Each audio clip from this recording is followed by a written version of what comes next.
என் husband எப்படியாவது ஜெயிச்சாகணும்னு உருகிற அந்த மனசு இருக்குல்ல, அந்த மனசு தானங்க கடவுள். எண்ணம் போல் வாழ்க்கை சிஸ்டர். முதல்ல இந்த படத்துக்கு இருந்த டைட்டில் வந்து கரசாமி. ஒரு சில காரணங்களால் அந்த டைட்டில் உள்ள கொண்டு வர முடியல. அப்புறம் அது கரண் மாறுச்சு.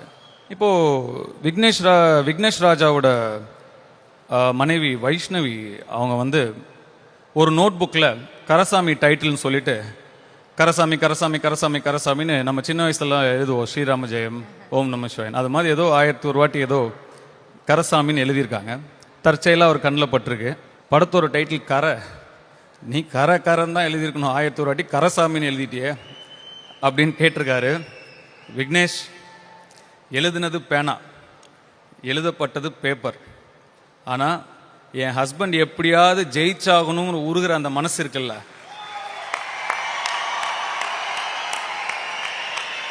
அந்த மனசு தான் கடவுளுக்கு கேட்கும். அந்த எண்ணம் தான் கடவுளுக்கு கேட்கும். அந்த மனசு தானங்க கடவுள்.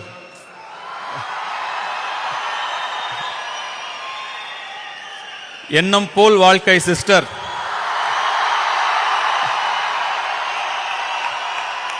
உங்க எண்ணம் போல் நடக்கட்டும்.